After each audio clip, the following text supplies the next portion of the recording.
A few days ago, I dropped a video on how this smartphone gimbal, the DJI Osmo Mobile 6, got a few really cool upgrades and new features with the last firmware update. They've improved the ActiveTrack feature, it's faster and smarter now. It keeps tracking the target person even if someone goes in front of that person, for example. And then there's also this new feature that allows you to control the gimbal remotely with your Apple Watch. But it's the combination of both that makes it interesting for solo filmmakers like you and me. And so in this video, I'm going to show you how you can use these features to film yourself. Even cinematically, if that's what you want. But first, let me explain how it works, what you should do to get it to work. And it's super simple. First, you install the DJI Mimo app on your iPhone. Simple. And then pair it with the gimbal, of course, and make sure that everything works. And then install the DJI Mimo app on your Apple Watch. And if you have the app opened on your iPhone and it's paired with the gimbal, it should work right away when you open the DJI Mimo app on your Apple Watch. It connects automatically and you can start controlling the gimbal remotely. Okay, but now how is all of this useful for solo filmmakers? Well, I have three use cases. First of all, we have ActiveTrack, right? Which allows you to track an object, just draw a box over the object and done. And then the gimbal will help you to keep that object in the center of the frame. But of course, you can also track yourself, your face. Here, for example, I'm using the selfie cam while riding my bike on a gravel road. So it was really difficult to keep myself centered in the frame. But with ActiveTrack, it's super easy because it does it for you. And then I don't have to pay attention to the framing at all. All I have to do is keep the gimbal up and the gimbal will do all the work. So that could already be super useful to some of you, right?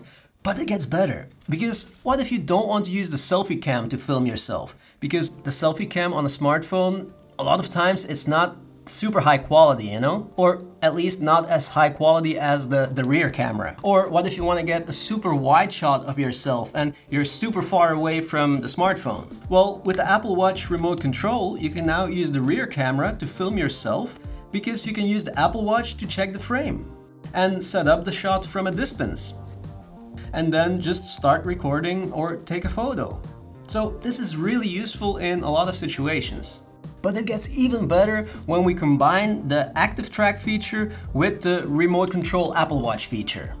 Because now you can also set up a shot from a distance, enable ActiveTrack and get a moving shot of yourself as if someone else was filming you. So if you want to shoot a short cinematic sequence of yourself, you can now have static shots and moving shots, and you can do everything by yourself. But this is, in my opinion, the most interesting and fun way to use these features.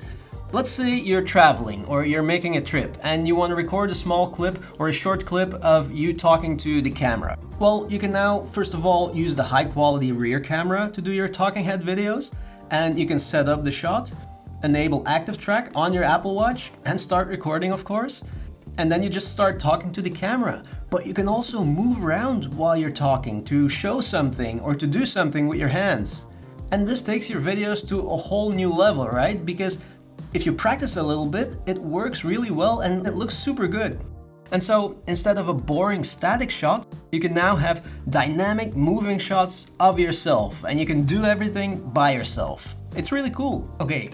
Guys, so I had already finished recording this video, but I have to add this. I have to show you this real quick because one of my complaints in my review video about this gimbal was that you can't set the location of the tracking point manually. So it always centers the tracked object or the tracked face or person. And the problem with that is that, for example, when you're doing a talking head video, there's too much space between your head and the top of the frame. But someone in the comments actually gave me the solution. So what you have to do is first enable the tracking. So let's draw a box over this lens here. And see, then the gimbal will center it in the frame, dead center.